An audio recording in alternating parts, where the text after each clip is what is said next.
Thank you very much, Boris, for the introduction. Dear friends, it's always a great joy to be able to introduce, to meet the friends or the people who can become friends. And the ground for friendship is always a common good that is shared. The common good we all share here is an admiration and an effort for such a great institution as the family and marriage is. Family based on marriage, the great sacrament of human and divine love. The Bratislava Annus Days take place in the spring 2015, a time that is marked as an interim between two meetings of the Synod on Family, called by the Pope Francis. There is no need to speak to the Slovak audience about the significance of this time for the marriage and family. We all witness an emotive public debate about what is and what is not a family. Can we compare the so-called new forms of family life with a so-called traditional family? What is the family? Why does family matter? What goods are at stake? We know that the Catholic Church has been for a long time a great promoter of the marriage and family. It's enough to mention three names to evoke a rich heritage at this topic. Paul VI and his Humanae Vitae, John Paul II with his Catechesis on Human Love, Familiaris Consortio and numerous other interventions, and of course Benedict XVI with his Deus Caritatis. And we cannot forget the decisive role of the Vatican II Council. It brings us to the question why the Church says what it says. Is it impossible to answer it if we don't ask what did Jesus thought about marriage and family?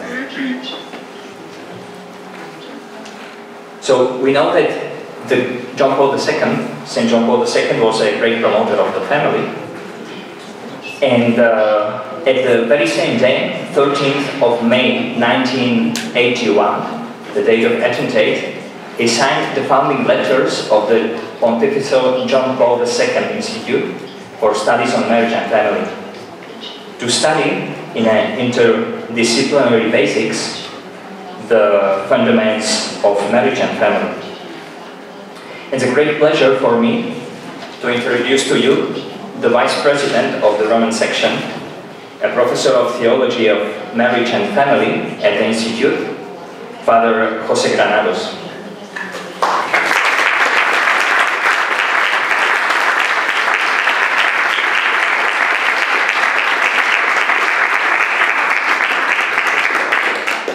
Father José is of Spanish origin.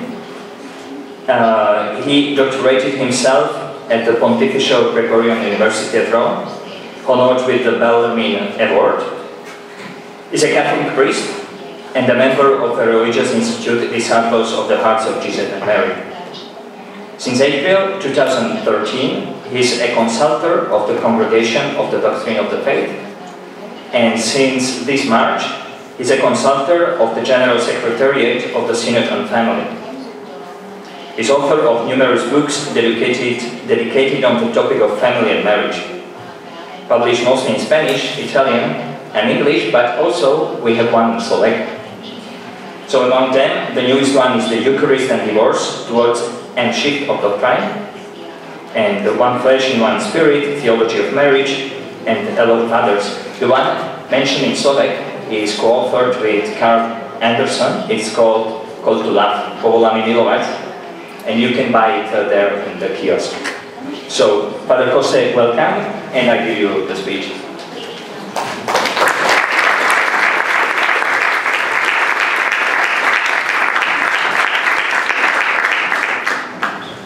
Thank you so much. It's a pleasure to be here. I try to speak slowly so that the translators have time to go ahead.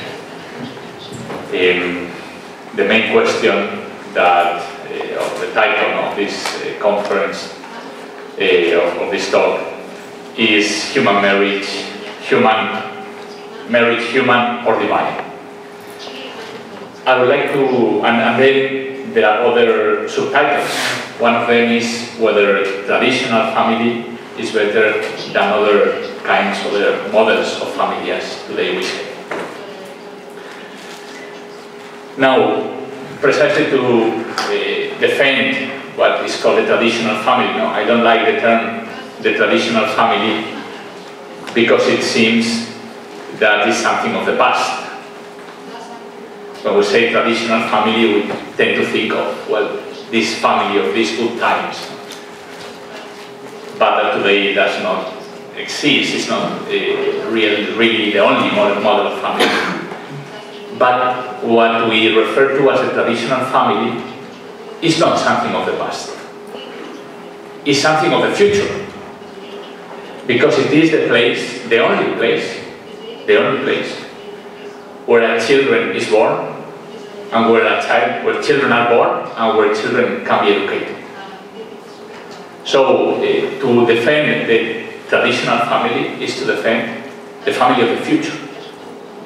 The family is the place of life, the place of generativity.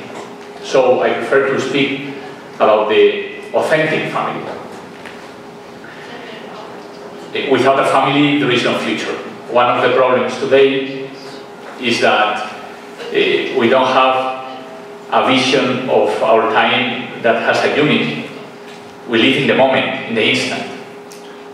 We don't have a past. The past is already out of date.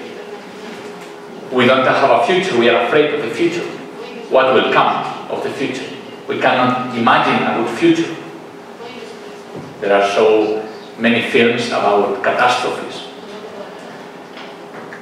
It is the family that assures the continuity of the generations, that we have a heritage and that we can build up a future. If we don't have a family, in the end, time disintegrates. We are lost in time.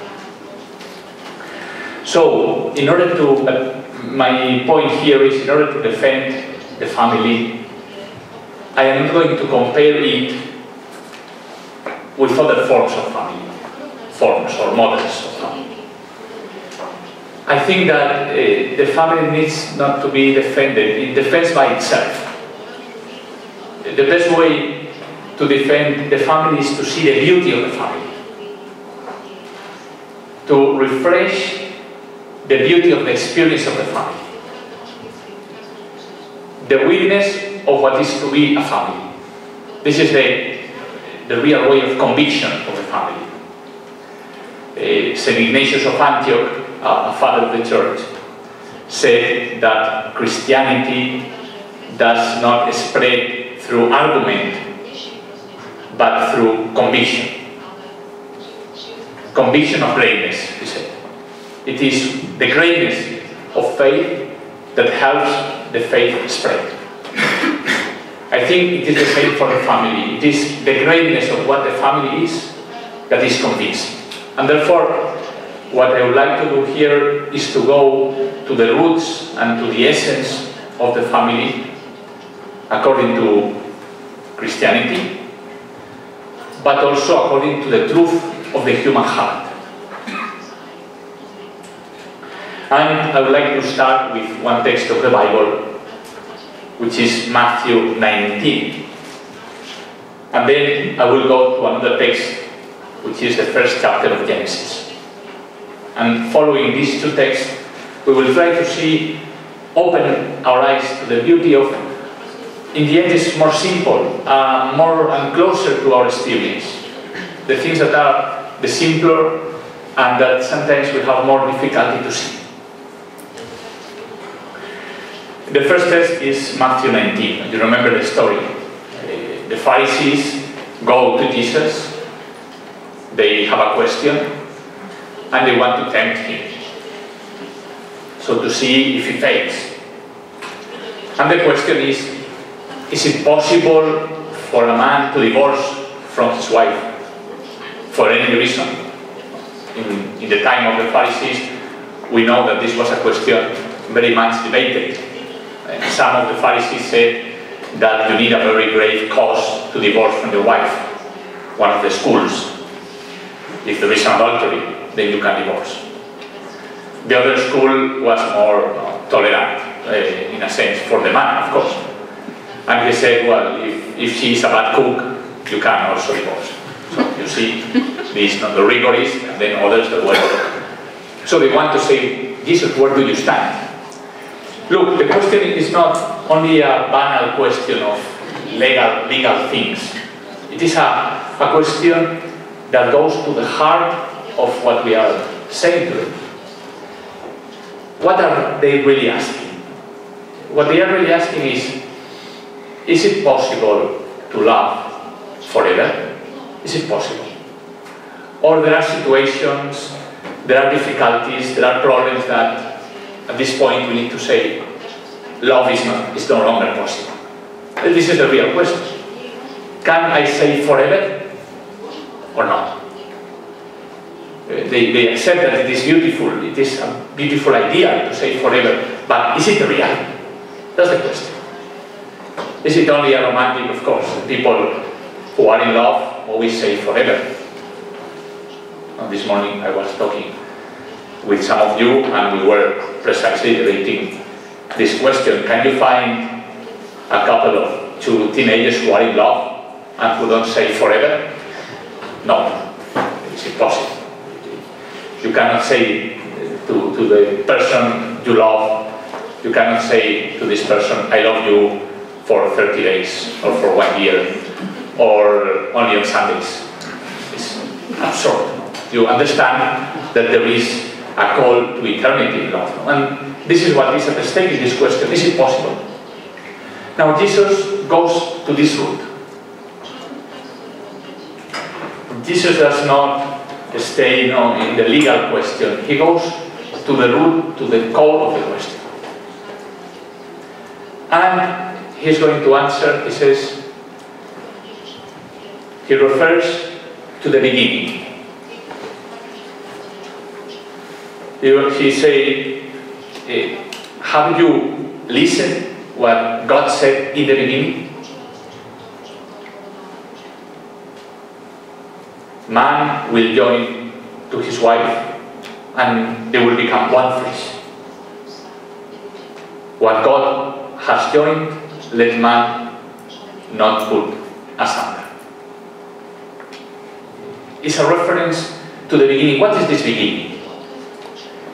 It is not only a past history that we have already forgotten and that is no longer relevant. The beginning is the origin in your heart. This is the question that is behind. The source, the most secret source of your own experience that maybe you have forgotten, but that is still there. It's like a truth that is hidden in the heart, and by routine, by distractions, by being busy, we have forgotten this truth. So for Jesus is the memory of the beginning of history, but also the memory of your heart. What is there? What is the spring of love? When you love, you always need to ask this question. This is the famous philosopher Kierkegaard. In one of his books, he says the question of love is, what is the origin of love? Where is it coming from? I love this, but where does love come from? And if you ask this question, this is Jesus, then you realize there is in love a mystery.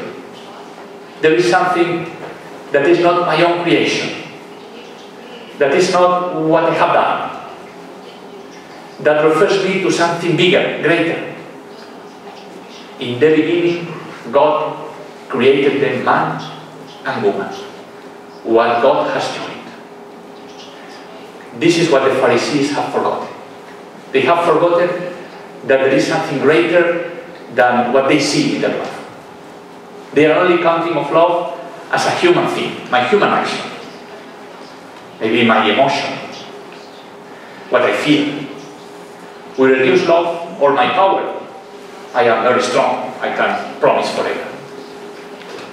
It's always a reduction of love, not to understand the mystery that is in love. I think that this is something very simple, that each of us, when we are children, we understood very easily.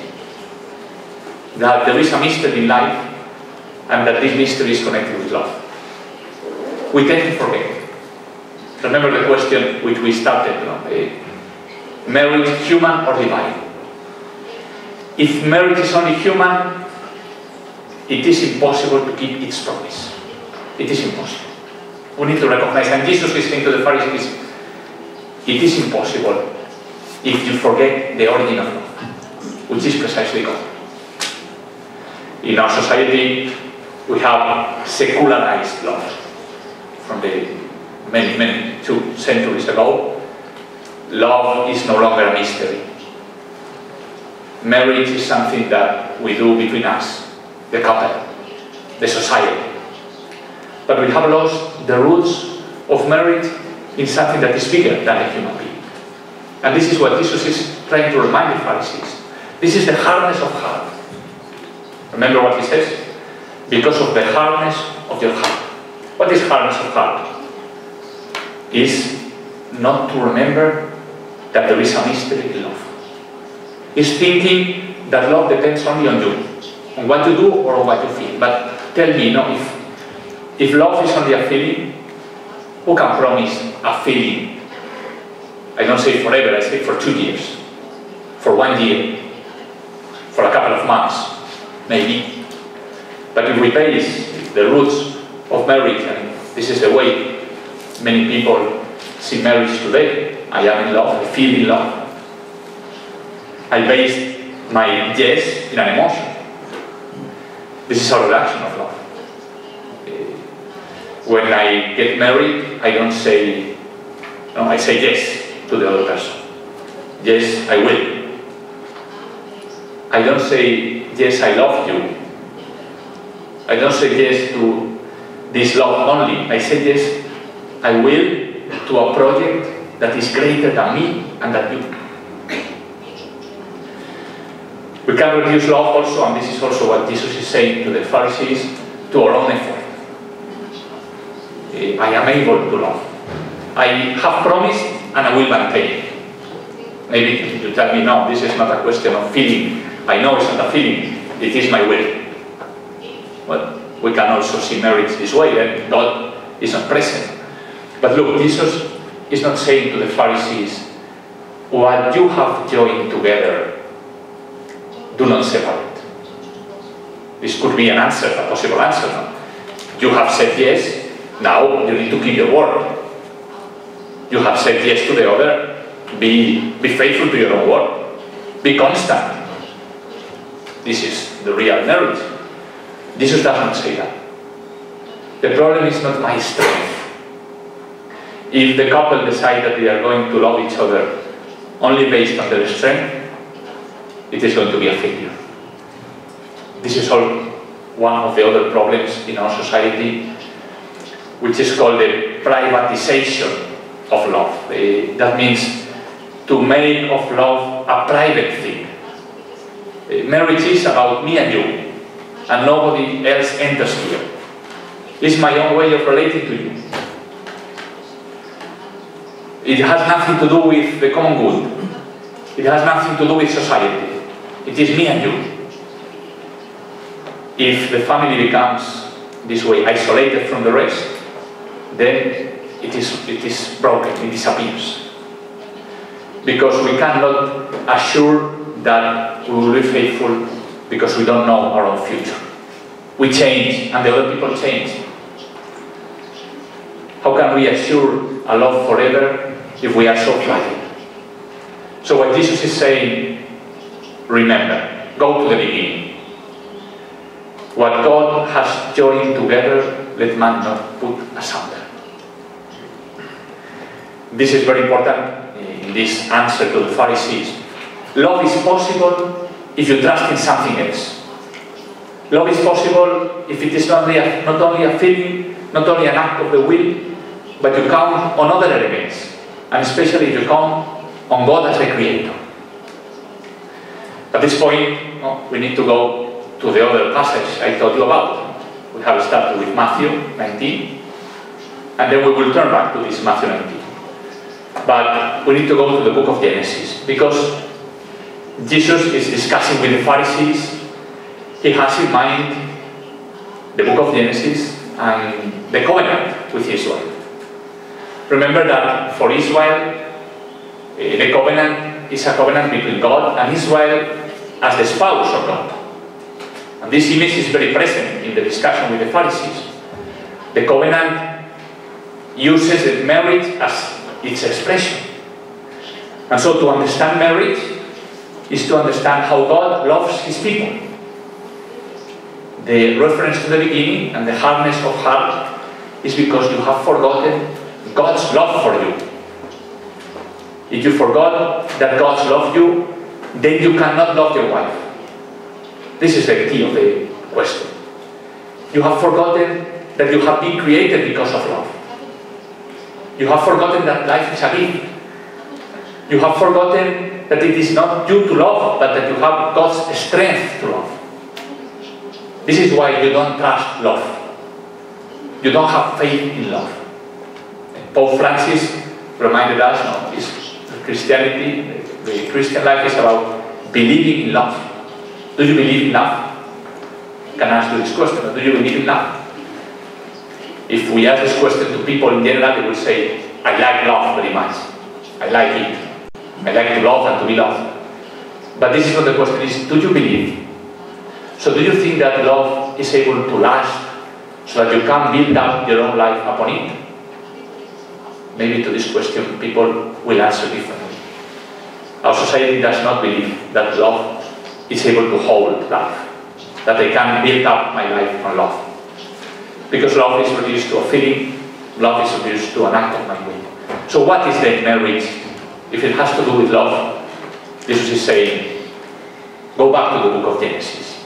This is the second part of the talk. Go back to the book of Genesis. Here I am following the big catechesis of Pope St. John Paul II, how he explained, going back to Genesis, what is marriage, what is human love. But first, a small anecdote that is for the changing to this other passage. There was among the rabbis a legend. The rabbis, when they were explaining the Bible, they used to tell tales or interpretations of the Bible. And there was this small tale about a rabbi discussing with a woman whether marriage was easy or difficult. And the woman said, marriage is very easy. She was a rich woman and she had many slaves. So she called all the men of her slaves. She called the women. And she said, you marry this, you marry this, you marry this. I said to the rabbi, you see, it's very easy marriage. The rabbi says, well, we can wait till tomorrow. The following day, all were quarreling. So all these marriages made so easy were really difficult. And the rabbi says this sentence, which is the point I want to make.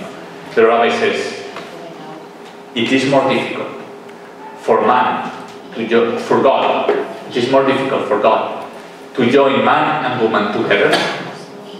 It is more difficult than for God to separate into two the Red Sea. Maybe you say, well, this is a bit daunting now. But it is true.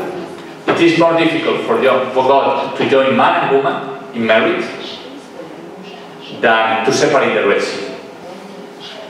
You say, maybe then it's better not to get married.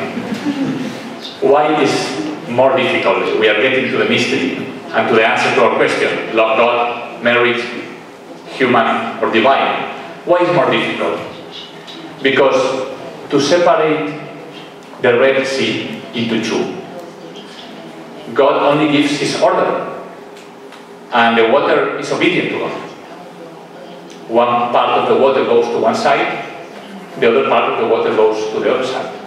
It's a great miracle. It represents the salvation of Israel.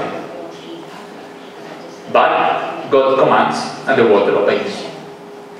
To join man and woman, why is more difficult? Because God does not force love upon us. This is the mystery of marriage. God is not telling you like this, woman, this is slave with this is slave. He wants to unite through our love.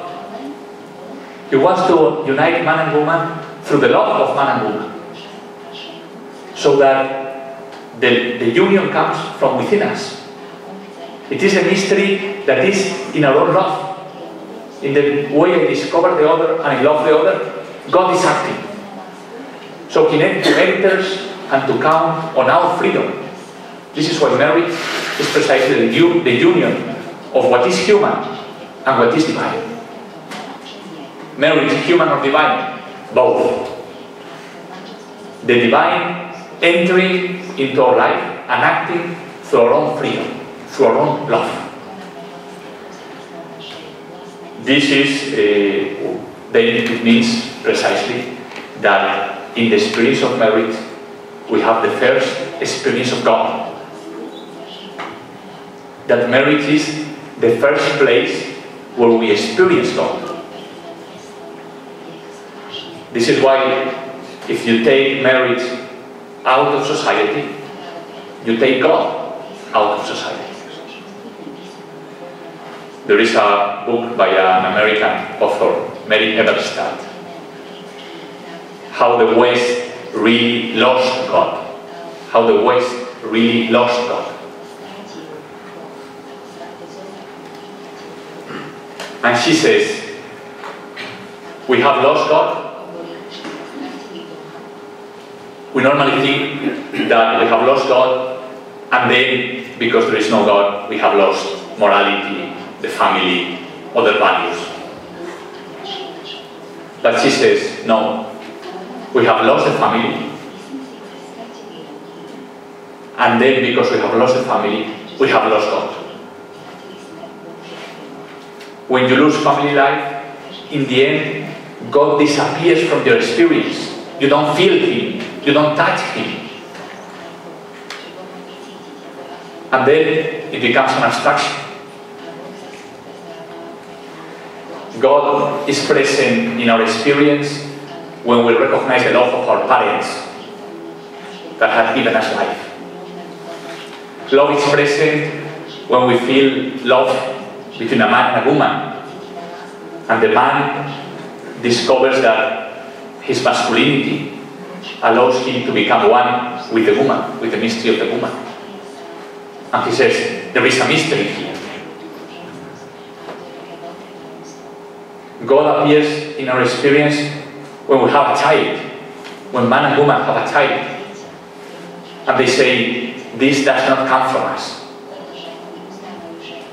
All the experiences of the family are experiences of God's action in our life. It is true, if we lose God, we also lose the family.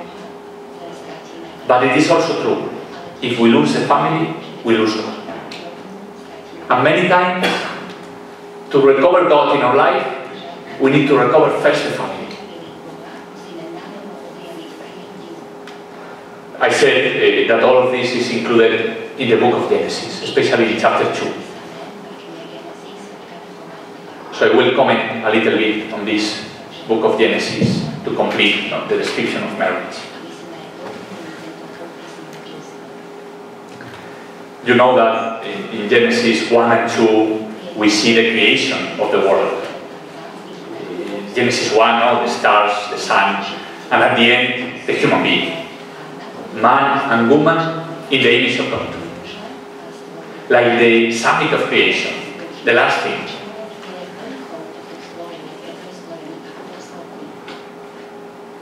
John Paul II said, God reflects Himself, puts His image, not in man alone, but in man and woman together. The divine opens up when man encounters the woman and the woman encounters man. And Pope Benedict XVI said, man and woman become an image of God when they love each other. But after this first account of the book of Genesis, we have the second chapter. And the second chapter, we see what is marriage from within. That is, we listen what Adam and Eve are saying about marriage. We get to hear what Adam says and what Eve says about marriage. The account of Genesis 2 starts with the formation of man from the earth. In the first account, Adam and Eve are at the end. In the second account, Adam is created first, then everything is created around Adam, and finally it comes the woman, the creation of the woman. So it's the search of man, male, towards the fulfillment of his life that he will find in the woman. It is important, very impressive also, that God has formed man, the human being, from the earth. He has given form to the human body. The body appears, the body in which is sexuality, male and female, appears here as the best work of God. The fathers of the church said, God created all the animals with his word, speaking. Only the human being he created with his hands. Like saying, this is a show of his love for the human being. In our bodies, in the fact that the body has an order, that the body has been received from our parents, we discover the first presence of God in our life. John Paul II said that the body is the first witness that our life is a gift. If you accept that you have a body, you need to accept that something has given you your life. That your life is not your own creation. And the body becomes a way of being thankful for your existence. Because of your body, you belong to a family. The Bible repeats this experience, this human experience, when he says that God has created us and has formed us in our mother's womb. This body is male and female. Masculinity and femininity are part of the way God has created our bodies. It is very interesting to compare the story of the Bible on male and female with other myths about masculinity and femininity. Especially, we have an old myth told by the philosopher Plato, because all cultures have asked what it means to be male or female. And they have asked why this attraction between man and woman. What is the mystery of this attraction? And this old tale says that man at the beginning was an hemispheric being that was both male and female. I would like to explain this and then compare it with the book of Genesis to see the differences. This is called the myth of the androgynous. Man was male and female together. And the gods were afraid of this being, which, because was male and female, was very powerful. And they decided to punish this being. So God divided it into two, the male and the female. And the male and the female are, because they are divided, they are constantly looking for each other. In this way they explain the attraction between man and woman. We were one, we were divided, and we are now looking for unity. The gods were able to be protected from the human being, because now he was very weak, and he was only trying to join each other. He was not disturbing the gods. This is the old myth of Plato. Now, what does the Bible says about the union between man and woman? Look, in the first place, it is not a punishment. For the Bible, that we exist as male and female is not something that makes us weak. Man will find, Adam will find his fulfillment in Eve. He's looking for a help that is sweet for him, and he will find this help in the woman, in Eve. This is flesh of my flesh and bone of my bones. The sexual difference is not here a punishment that is disturbing. Why do I have this attraction? But is the capacity of finding someone with which I can become one. It is very beautiful how in the book of Genesis we don't know the name of Adam until he finds Eve. We don't know how he's called. He has no name. It's the name general. Adam means the one who comes from the earth. Has no real name. It's only, we listen to the word man when he meets the woman. Only there. The first time it appears, Ish is in Hebrew man, when he has met the woman. Isha. Ish. Ish. So as to say, you, man, don't have a name until you find the other. You cannot understand yourself, who you are, until you find the woman. And then you say, this is bone of my bone, flesh of my flesh. I was saying, this is not a punishment for man, but to the contrary. The Bible sees the union between man and woman as the place of God's blessing. God blesses the human being in this union between the two. It is not a place of weakness, but a place of future, a place of strength, because it's the place where life will be given to the human being. It's the place of the receiving of the mystery of life. When Adam meets Eve, it is the possibility, as Eve will say later on, of receiving God's blessing. In the Bible, the blessing of God is His life. So the union between man and woman is a union that goes beyond themselves. It's full of the blessing of God. You see, there is another important thing of this sexual difference that is connected, no? And we don't forget our question, is human or divine? Marriage is human or divine? It is that man and woman are created male and female so that they understand a mystery. Sexuality always points towards a mystery. It points beyond ourselves. And that's why it is so rich, that what we feel that there is a promise in sexuality. When we try to reduce sexuality to pleasure, we lose its mystery. And in the end, it does not give us any pleasure. In the Bible, it is the union between man and woman that gives them the possibility of meeting the divine, of meeting God. That's very important, because when man and woman become one, when they are one, they are not a complete being, as in the myth of Plato.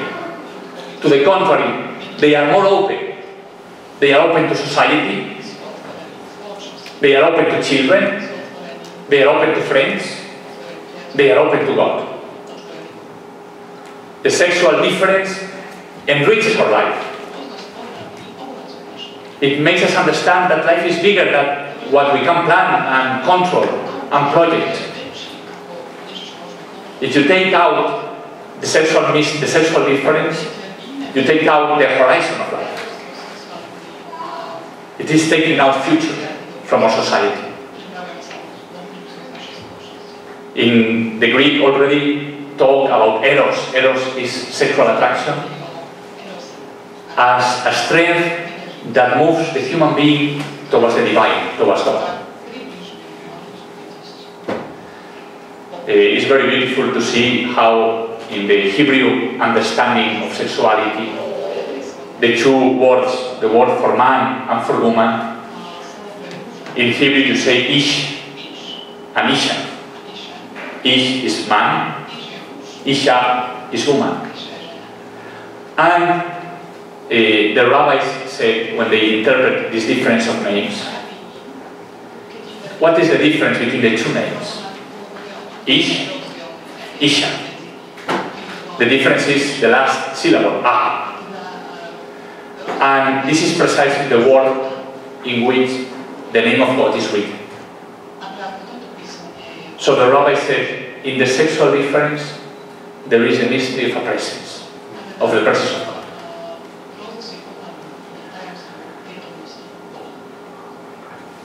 In the book of Genesis, we find precisely how this beauty and this bounty of love is fulfilled. Eve says, I have conceived a child with the help of God. I have conceived a child with the help of God. The mystery of the birth of a child is the mystery that love goes beyond ourselves. There is a miracle of a gift and a gift that overcomes man and woman and opens up a new future.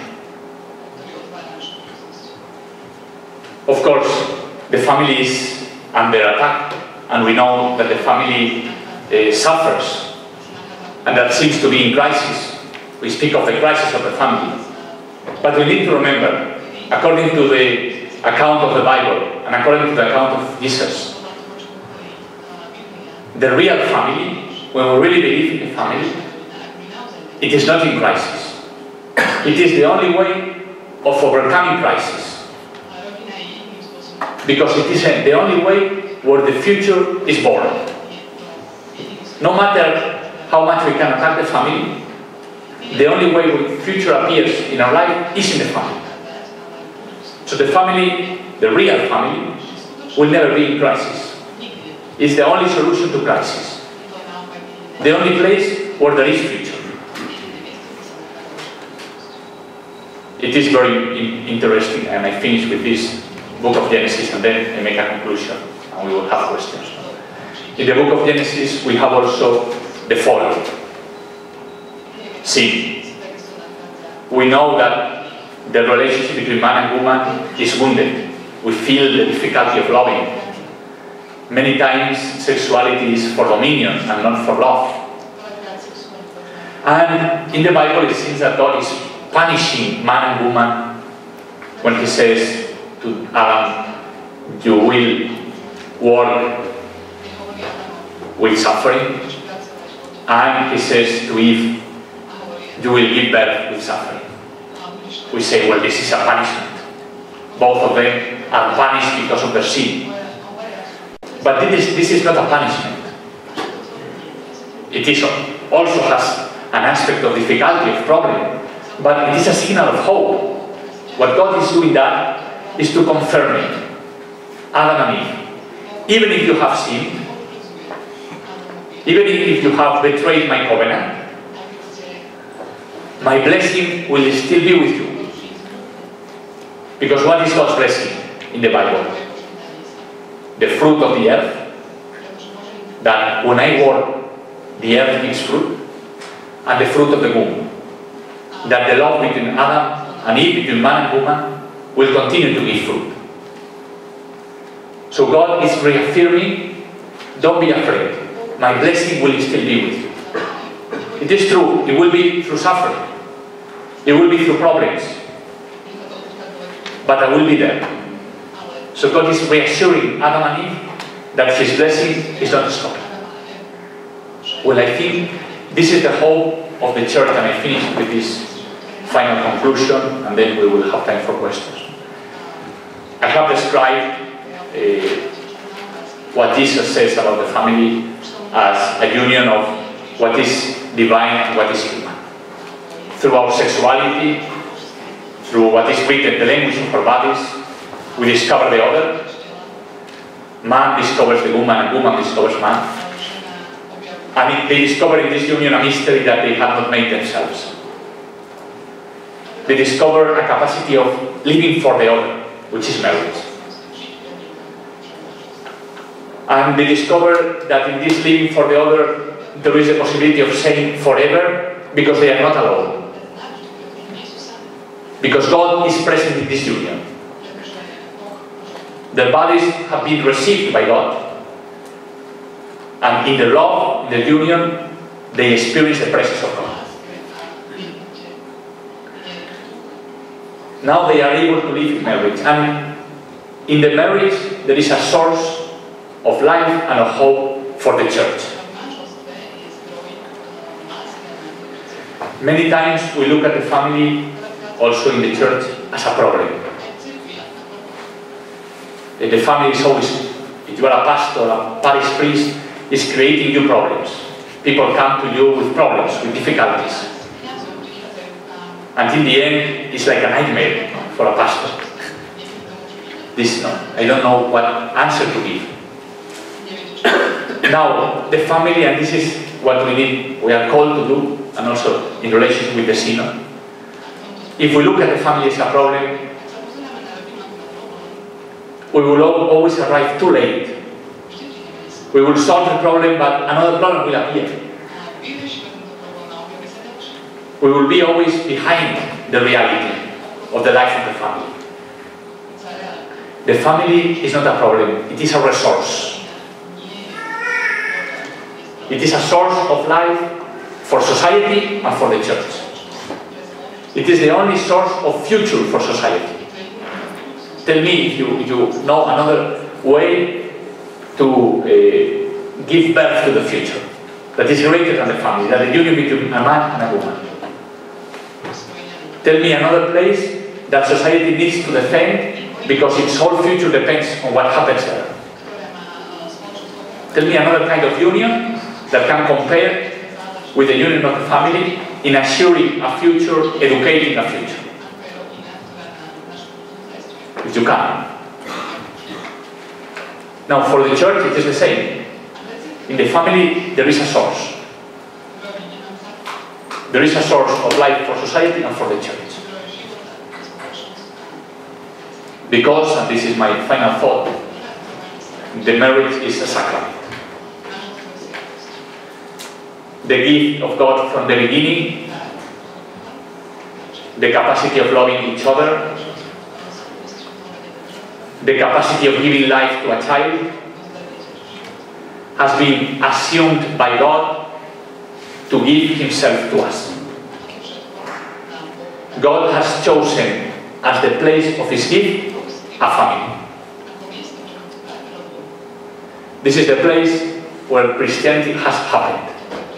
If we lose the family, certainly we lose our faith. Christ was born in a family,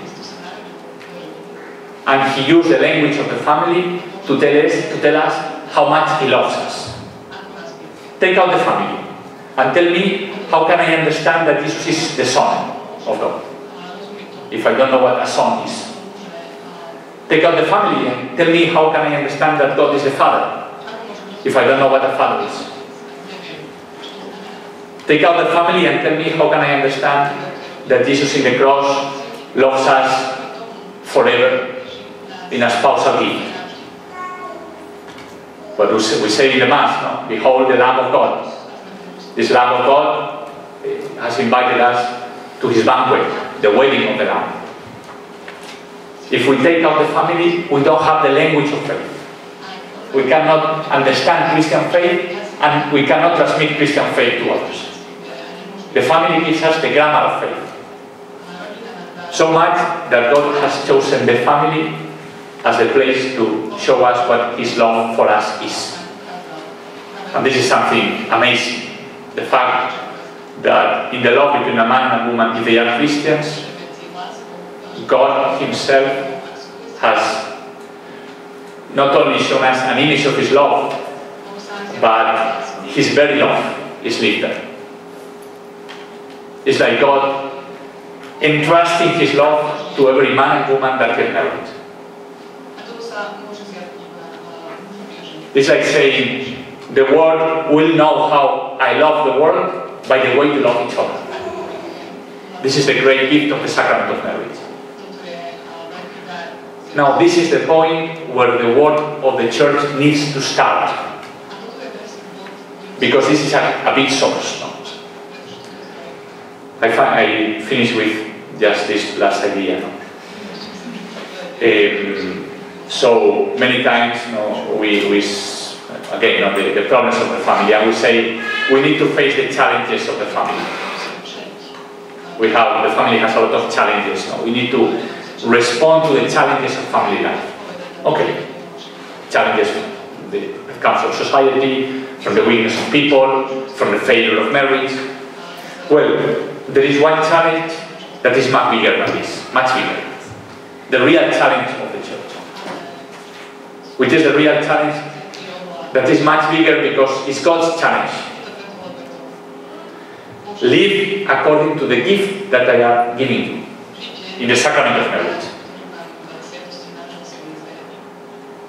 Be able to live according to the height of my love for you.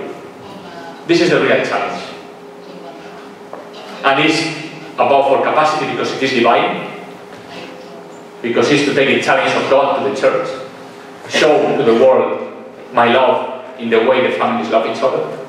But it is possible because God is present with the family. Now, in the questions we can debate if you want more regarding how this will be concrete in the synod. But what I wanted to show is the greatness and the beauty of what family life is, and the greatness and the beauty of this gift for the church, because I think this is the real point in which we can give a witness to the world, and we can then solve and accompany the path of the families. Thank you.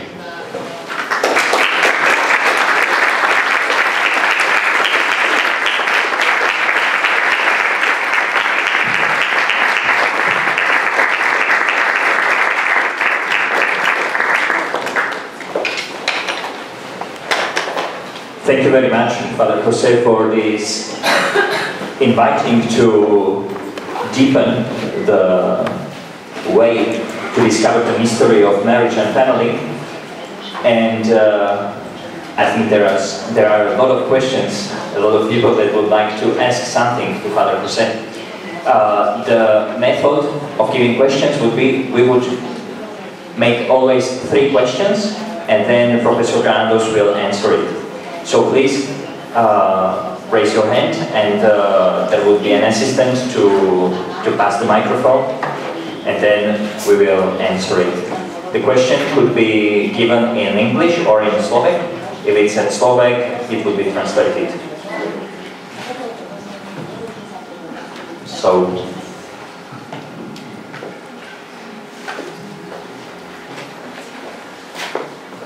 okay, Father, thank you for Lucy. So my question is, how could we understand love forever? So what does it mean by forever? So does that mean so without this life, or forever without time limit? Thank you.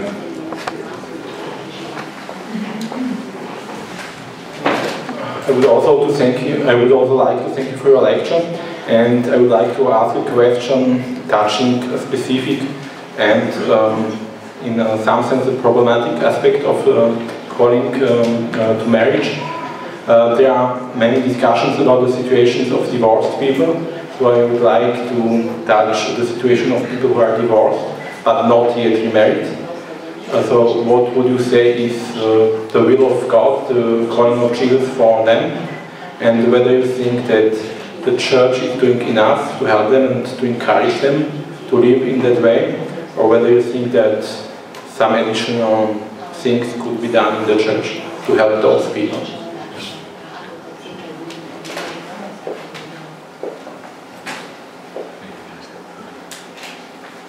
so we can perhaps start with the answers.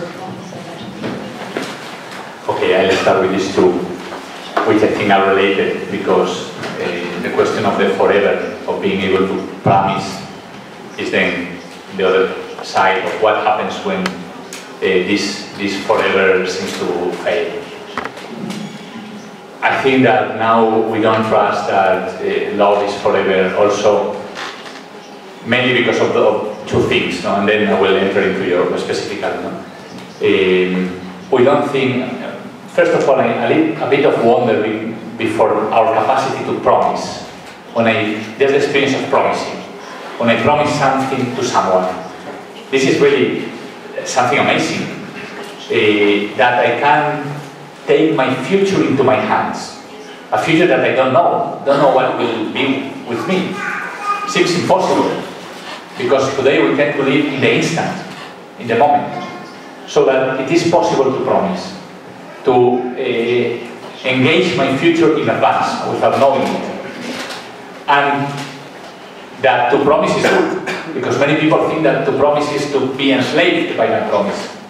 If I could give you my word, then I lose my freedom. It's an idea of freedom that, again, is my own autonomy only.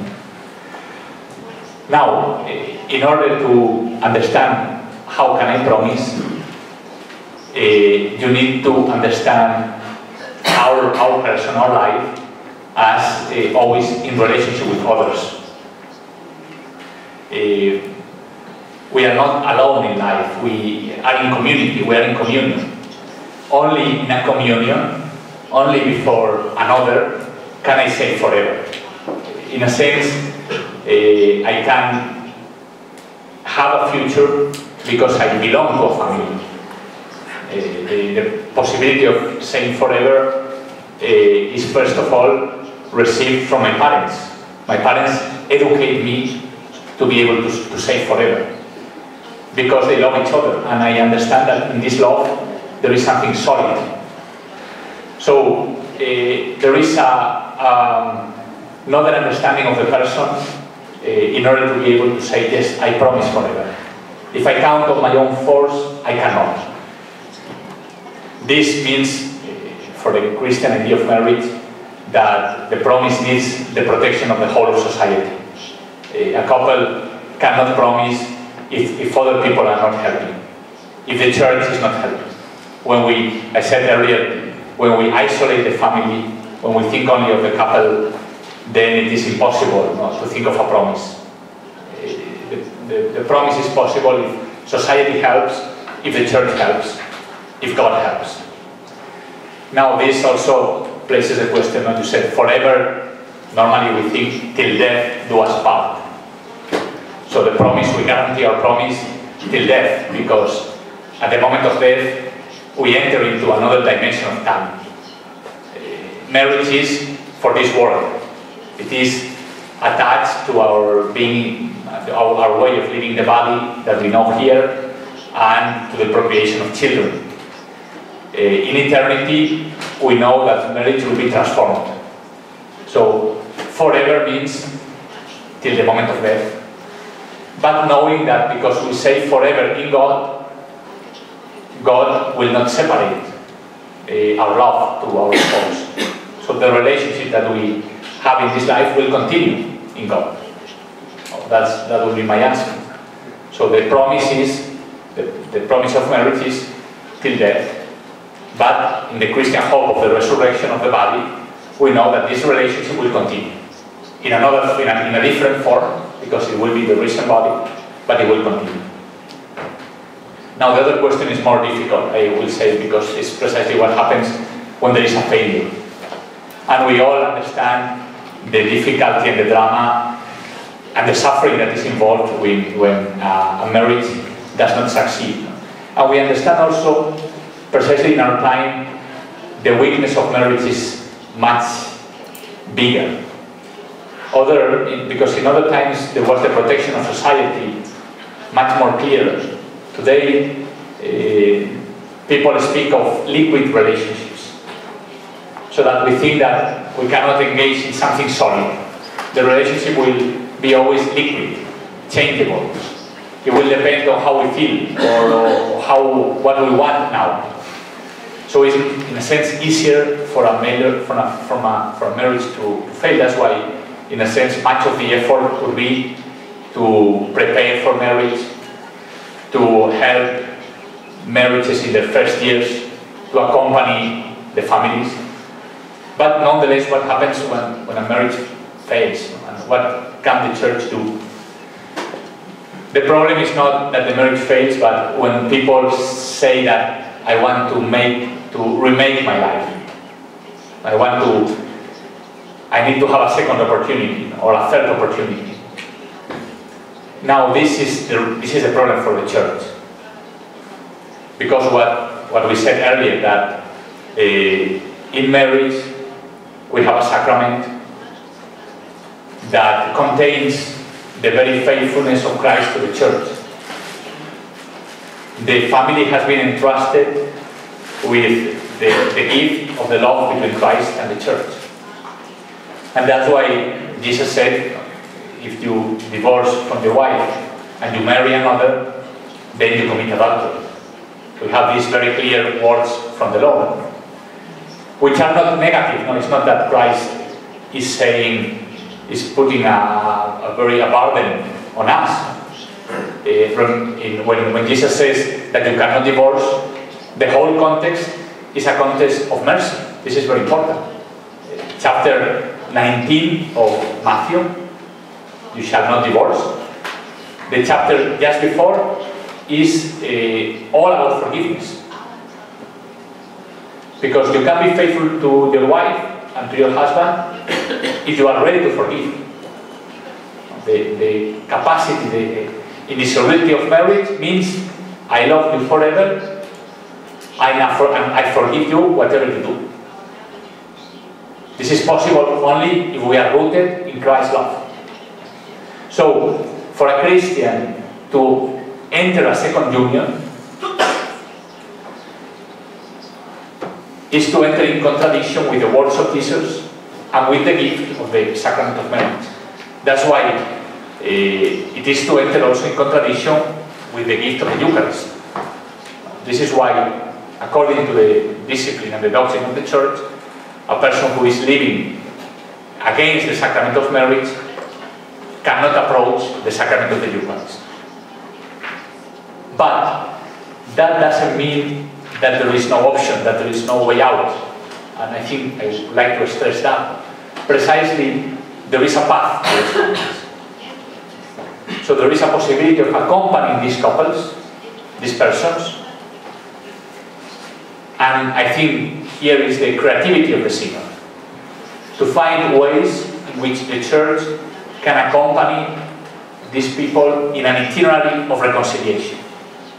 They belong to the Church, and the Church is saying to them, you don't need to go away. You can come to the Church, pray in the Church, you can participate in the liturgy, you can participate in the mission of the Church.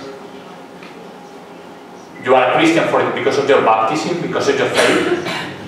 And now, but do not renounce to a path. There is a path. Recognize that you are living contrary to the words of Jesus. And start a path that the Church will accompany, a path of reconciliation, that in a time will allow you to live according to the sacrament of marriage. Maybe now you say, I am not able. But if you start a path of being close to Jesus, of being accompanied by the community, God's grace acts. No, some people say, this is not realist. You need to be realist, real. To ask these people to renounce to this second union, or to don't have relationships in this second union is not real. Well, I ask, what is reality for a Christian? What is reality? Is the grace of God real or is it real? Is Christ's gift to us real or is not real? This would be my question. It's a question, do we believe that God can change the heart? No. Because sometimes we say reality is not this, but reality for a Christian includes also God's gift and God's strength and God's capacity of change the heart. So I do think that this, what the Church can offer, is an itinerary, a path of reconciliation that needs to be accompanied by the community with mercy, with patience, without renouncing to the goal, which is to be able to live according to the sacrament of marriage and to the sacrament of the Eucharist.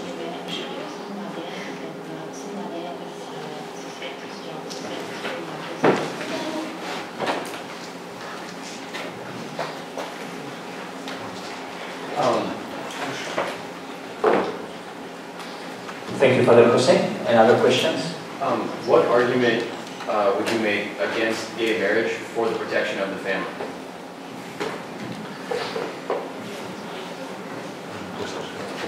Are there more questions?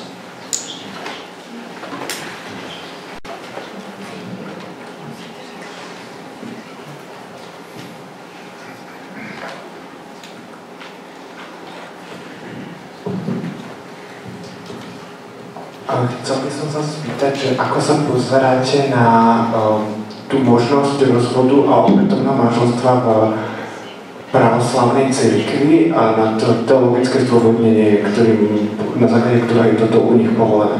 Ďakujem.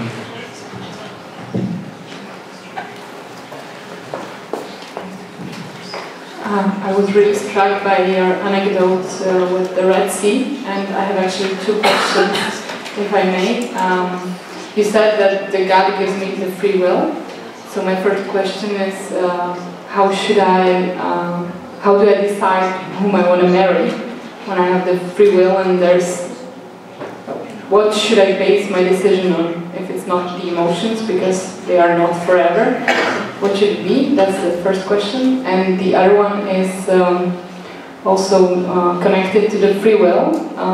Is it possible to marry the wrong person? Does God enter my marriage with whomever I decide to marry? Thank you.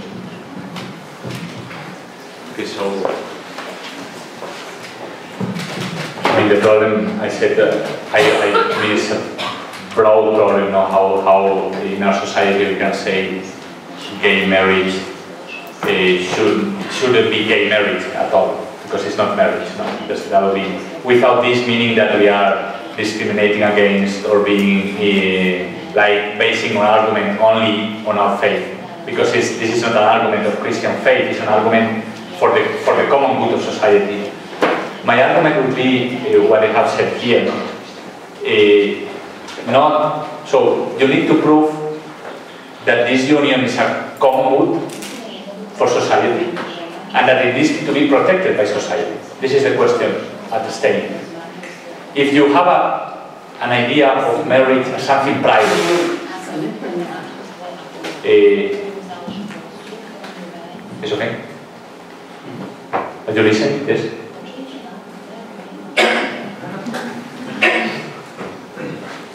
The translation is working or not? Yes. So I was saying, if you have a private vision of marriage, is between you and your wife, and that's it, and it's then you don't really have an argument against any kind of different unions. But the point is that marriage is not protected by society as a private union of affection or of I want to have sexual relationship with this person, and, or I am a friend with this person. It is protected because it is a common good for society. So it is, and as I have said, this has been recognized by all societies that there is something that society needs to do to protect this union, because the very future of society is at stake here. It's not just a private union of affection or of sexual expression. It's public. The most clear proof of this, that society is at stake, is the generation of children and the education, not only generation, but education of children. All of us are born from a man and a woman. And the only way that you can guarantee the dignity of the person being born is when he is born from a man and a woman, and therefore is educated by a man and a woman. We cannot, that's why sexual difference belongs to our identity from birth. It is a good for the identity of the person and for the education of the person. So the argument can be made just from the viewpoint of generativity. Is a generative union in which the future of society is at stake, not only numerically but educationally. So that's I think that the most difficult point here is to understand that marriage is not a private thing. And we have lost the battle because in our understanding we have go towards this privatization of marriage. It starts already with so we think that society is made of individuals. we think that our society as a whole is individuals together. But it is not made of individuals. It is made of families. It is only in the family that I understand what is the common good. And that it is good to live together. This is when a society can flourish, why it is good to live together. I learned that in a family. The experience that it is good to be together is in the family. The experience of the dignity of the human person is learned, first of all, by the father and the mother who have a child. When the mother sees the goodness of the child and can say to the child, you are a good. This happens in the family. I mean, you could develop that, but I think that the connection between family and society is crucial. If you have an idea of society as individuals that then express themselves in different ways, then why this union and not this other? Why this feeling and not this other? But the problem is that marriage is not a feeling, not even just my private decision, but that has resonance to the whole of society. Another example would be the connection between the generations. The sense of continuity, the tradition and the future of society, how the family holds together the past and the future. Because of the generation of children. If we lose the family, then we will live only in the present. We won't have a future nor a tradition. And all societies without a tradition and a future disappear. That would be my point. Now the other question was about the Orthodox way of dealing with divorce. I think that it is very clear, and you can go to the text and prove that the Orthodox tolerance with divorce has been, it starts in the 11th and 12th century after the separation from the Catholic Church, and it is due to the connection with the state, so that there was a state law, the state of the emperor, that allowed divorce, and that the church regulated the marriages. The state delegated in the church the power to regulate marriage. So asked from the church also to accept divorce. It's pretty easy to find how before the 11th century this was not the case, and how it comes as an accommodation to the desire of the state to admit divorce in certain cases. This has been, from the beginning of Christianity, there was a difference between the laws of the state, especially the Romans, that allowed divorce, and the laws of the church. Saint Jerome, for example, says this, according to the law of Caesar, is okay, but according to the law of Christ, is an adultery. So it is not the original position of the church. It is a way of accommodation to the rules of the state, which were not Christian. I would refer here to an article by Archbishop Cyril Basil that makes and proves this point, I think, in a definitive way. And now, for the last question, which I think is so very interesting in the sense that helps us enter into the mystery of marriage, that God unites man and woman through the love and the freedom of man and woman. This is ultimately what is happening there, no? God is not forcing you to love the other. It is through your desire of loving, acting there, sustaining this, so that you can love the other forever. And He will bless this union with life, giving the children. Also, this forever is necessary for the children. Without saying forever, you cannot receive children into your family, because a children needs a stable home, a place where he can trust in life, and where he can trust that the stability of life is possible. So, the question how I recognize, how I discern that this is the right, and that how marry the right person. Is it possible to marry the wrong person? No. I don't know who said that you always marry the wrong person. You always marry, because it's not, I mean, it's not a question of what you know, the marriage, and this is it, but marriage is a path, and it's the wrong person, but then through life, it becomes the right person. So that would give a bit of a horizon to the path of marriage. And also, this is a famous discussion during Vatican II, in which one bishop of the Oriental tradition said, you from the West are insisting a lot on the freedom. I marry the one I want, and I marry because I am in love, no? Because you marry each other because you love each other. No? But in the East, no, we love each other because we have been married to each other, no? So inverted, no? Because we are married, then we learn how to love each other. I think that both ways are necessary. There is that love is a process. It's all a question of how to, and the emotions and affectivity play a very important role. I have said love is not a feeling, but not because I want to deny the importance of feelings and of emotions and of affectivity.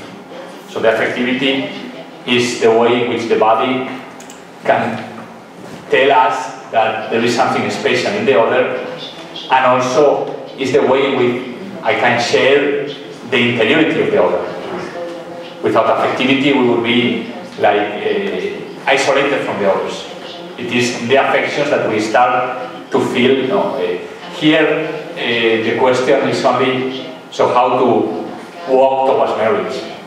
Normally, it starts with an attraction, with a feeling that the other is a fascination with the other, that then needs to mature in time. I think that Karl Wojtyła wrote in his book Love and Responsibility a wonderful way of how to educate towards marriage. I only said that you cannot reduce it to a feeling or to a sexual attraction. That there is a moment in this sermon, this encounter with the other, in which you understand that something more is at stake. That you can love the other even if you don't feel life, in a sense. Or better, maybe that the affectivity has a stability. It's not only a feeling that goes, but it is rooted in something more solid, in the discovery of the dignity of the other person. At this point you can say forever, you can say, because you have reached like the rock of the union with the other.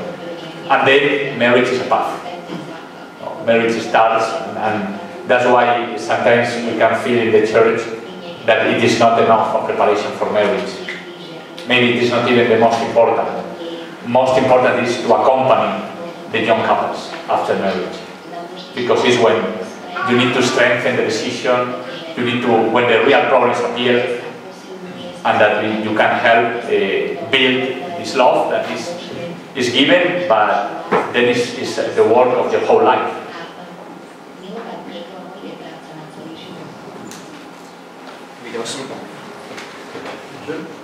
Videl som, že ešte tam bola jedna otázka, rodina, takže máme poslednú otázku. Máme poslednú otázku, tam je rodina, ktorá sa hlási.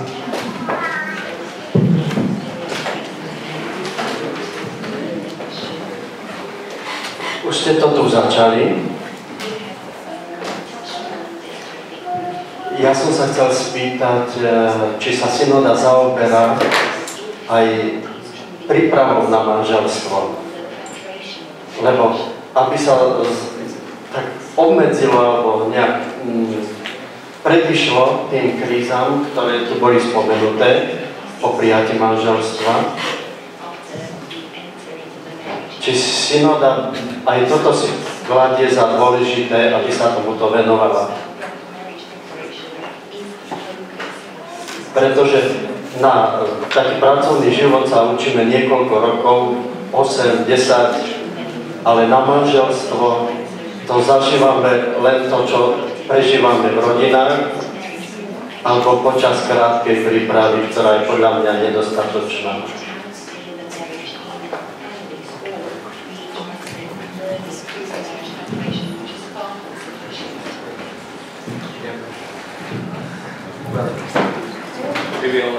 I would also like to ask a question, which is, how do you explain to those people who do not believe in God, or maybe how would you encourage them that the forever lasting marriage is possible and is not old-fashioned and is worth? Thank you.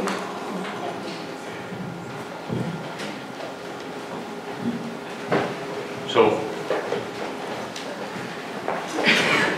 for the first question on the preparation for marriage, it's really, I don't say that it's not important. Of course it is. And of course the Synod is going to devote efforts and trying to find new ways of helping out with the preparation for marriage. I think, as you said, the first place in which we prepare for marriage is our own family, looking at our parents. So maybe for the first step of preparation is helping parents to educate their children. Then of course is all the youth ministry. We need to understand that youth ministry has to be done together with family ministry. And many times we have a youth ministry that does not speak to the youth about marriage, about educating affectivity and sexuality.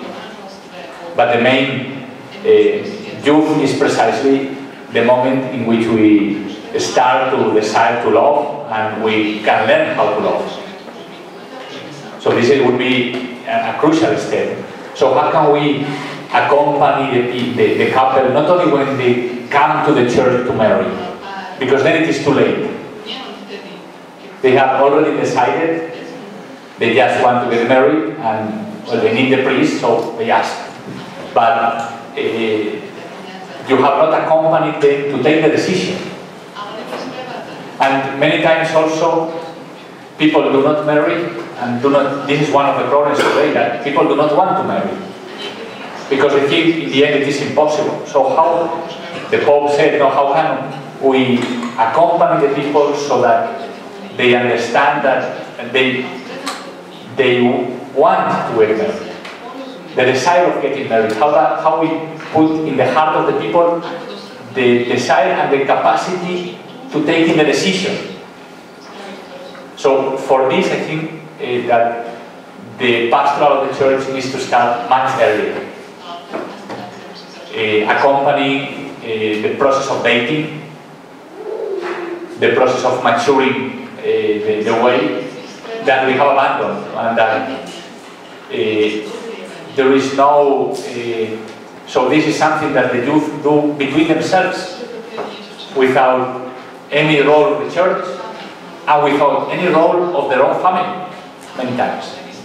So how to, and this I understand is a cultural effort, how to help the youth understand that this path that has several stages and moments, the church can be present, the community can be present, and their own family also, because otherwise it's a private option and they only think of the church when they have already decided how to enter into the process of decision. I think that's a challenge. I don't have the solution, but I think this is a challenge and that some creativity here is needed to counter this privatization of marriage. For example, there is no, I know some parishes in Italy that they have a liturgy to accompany the stages of getting engaged. The engagement, when they get engaged, it is a public moment also. The families can get involved, and the church also.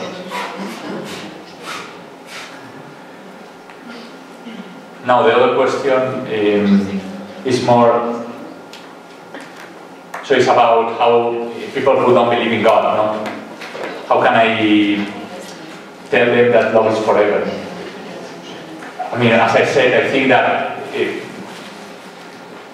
here here is a moment in which is very much connected, the experience of marriage is very much connected with a certain perception of God. Of, even maybe I cannot name him, but I understand that something sacred is there. When love happens in my life, how can I not ask the question of meaning? No, I think that's why I think that it's a moment for evangelization. When people want to get married, it is almost impossible not to at least implicitly say, is this love going to last? And how, if I want a love forever, how can I want this love if there is no meaning in life? The question of meaning. Much, even if when I want to have a child, or when I am expecting a child, even if I don't believe in God, the question of God comes to mind. How can I, especially when the child starts to ask questions, because the questions of the children many times are metaphysical.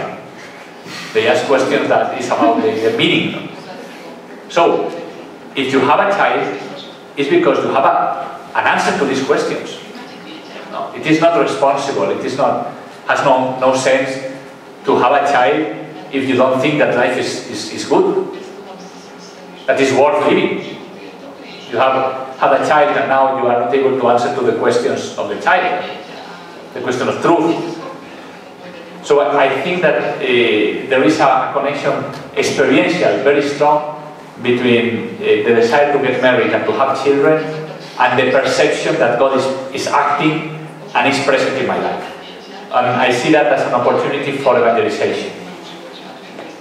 For the couples who come maybe to the church asking for a marriage and don't believe, or don't practice religion and just come because it is a beautiful ceremony or because they want to do that because of their families. I would say that it is important to put together evangelization and catechesis and Christian initiation with marriage.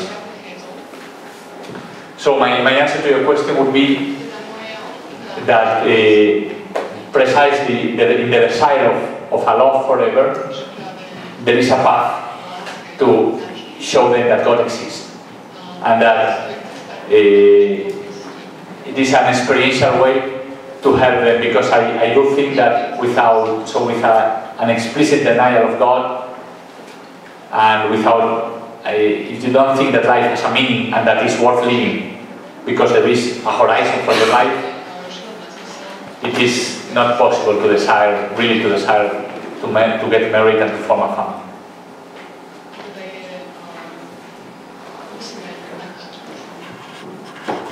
Thank you very much, Father José, for these deep insights and a kind of aperitif, because really the experience of marriage and family is something so important, so human. We can also prove it speaking in English between Slovak and Spanish, and always about the same experience.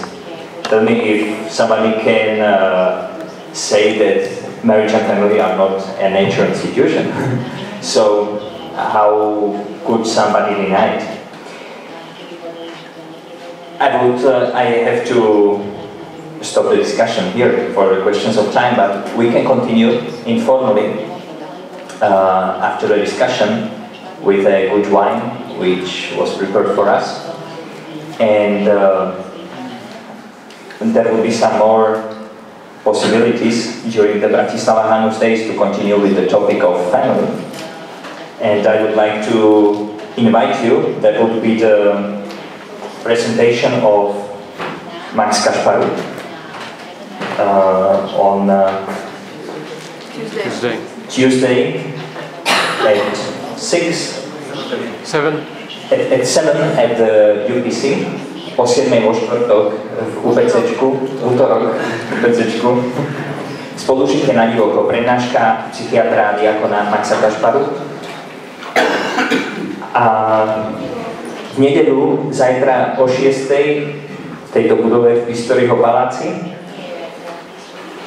divadlo, prezentácia drámy Karola Vojtilu Lúče otcovstva, na ktorú vás srdečne pozývame. Ako viete, Karol Vojtila nie len pápež, nie len teológ, nie len filozof, ale aj dramatik a poeta. Takže môžete ho spoznať z inej strany.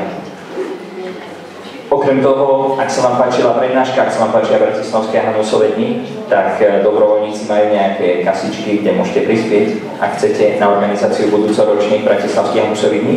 A môžete ísť taktiež do kiosku, kúpiť si trička, kúpiť si knihy.